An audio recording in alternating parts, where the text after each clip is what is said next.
Tere, kuidas läheb? Mina olen doktor Aleksandr Mota, füsioterapeut, osteopaat ja digiraamatu Segredos da Columna Sem Dor autor. Ja täna tahame sulle õpetada väga head harjutust, millega saad põlvevaluga hüvasti jätta. Aga enne kui videot alustame, ära unusta panna siia meeldib, kui vaatad mind Facebookis ja vajuta like, kui vaatad mind YouTube'is. Muidu sa lõpetad selle video vaatamise, tahad vaadata veel mõnda minu videot ja lõpuks unustad ära. Ära unusta, pane kohe videole meeldib ja like. Peamine põlvevalu, mis tänapäeval esineb, on valu põlvekedras. Ja tavaliselt juhtub see kulumise tõttu, nii kõhre kui ka lõpuks põlvekedra enda luuni välja. See ongi see kuulus patellaarne kondromalaatsia. Ja harjutus, mida ma täna sulle õpetan, aitab vähendada survet, mis tekib põlvekedra ja reieluu vahel.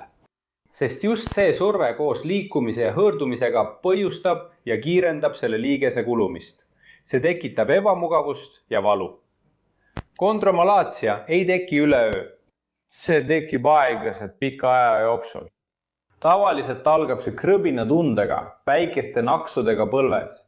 Hiljem tekib tunne, nagu oleks liigeses liiv. Hiljem muutuvad need naksud tugevamaks ja sagedasemaks.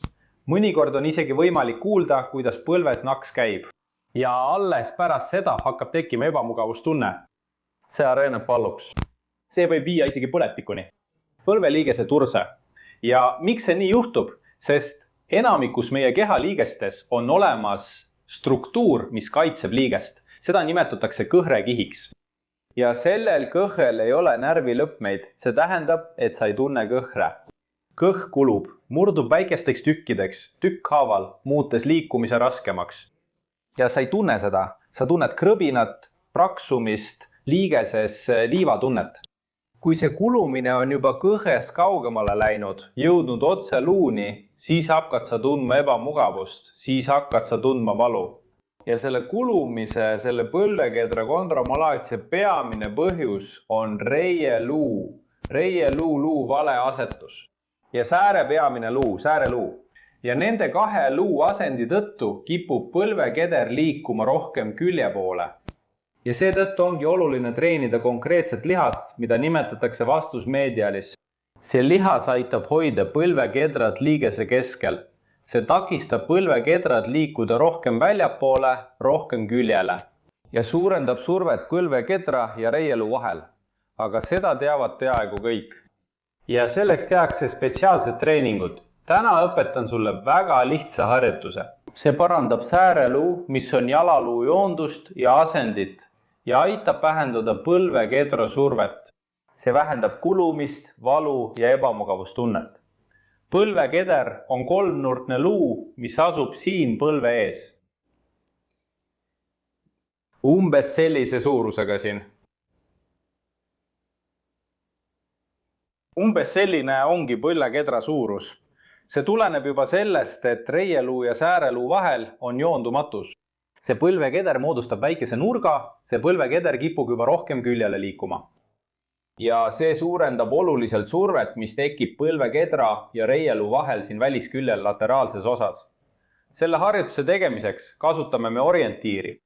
Ja see orientiir on väike väljaulatus struktuur, luutipp, mis asub põlvekedra all. Täpselt sääreluu alguses. Mis on sääreluu? See on just see struktuur siin. Seda struktuuri nimetatakse sääreluu kõpruseks või lähedasemalt öeldes TAT.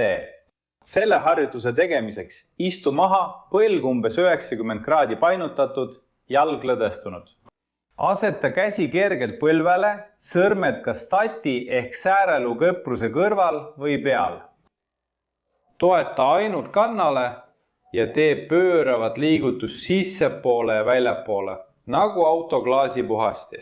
Oluline on teha mõlemad liigutused, kuid sa pead rohkem rõhku panema sissepoole pööramisele.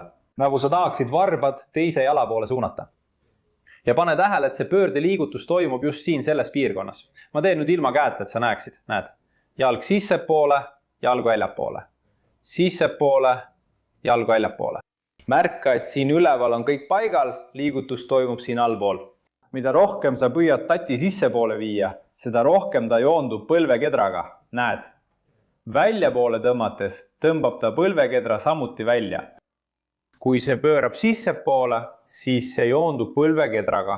Ja selle harjutuse veelgi paremaks muutmiseks võid sa järk-järgult jalga veidi rohkem sirutada ja jätkata harjutuse tegemist. Seejärel proovi uuesti sirgema jalaga. Jätka harjutuse tegemist, kuni jõuad maksimumini ja suudad teha minimaalset liigutust. Juba ette ütlen, et mida sirgem on jalg, seda raskem on sul tatti liigutada. Tavaliselt kipud sa liigutama puusa ja pöörama kogu jalga. See ei ole soovitatav. Soovitatav on hoida reis paigal ja liigutada ainult sääreluu kõprust. Ainult jalg, ainult sääreluu. Ja viimane nõuanne, kui sul on ikkagi raskusi, siis võid ühendada jala sissepoole pööramise liigutuse põlve painutamisega. Kujuta ette, Roldo, nagu sa tahaksid midagi enda poole tõmmata. Siruta põlv nii, et jalg on väljapoole suunatud. Pööra jalg sissepoole ja painuta põlv. Siruta nii, et jalg on väljapoole suunatud, pööra see sissepoole ja painuta põlv. Ja ongi aeg jagada. Jaga seda videot oma sõpradega, perega, selle inimesega, kes kurdab põlvevalu üle. Kui sa vaatad mind Facebookis, märgi oma sõbrad siin ära, jaga. Kui sa vaatad mind YouTube'is, kopeeri aadress oma brauseri aadressi ribalt või otsi seda noolt siit kuskil video peal või video lähedal. Ja jaga selle lehe linki, selle video linki oma sotsiaalvõrgustikes, Facebookis, WhatsAppis, Twitteris. Sest nii saad sa selle sõnumi, selle nõuande siin viia järjest rohkemate inimesteni. Sa saad aidata meil vähendada paljude inimeste valu. Ja järgmises videos õpetan ma väga praktilist harjutust, et parandada mehaanikat ja parandada põlvekedra libisemist. Sellega ma praegu lõpetan, suur välistus ja kohtumiseni järgmises videos.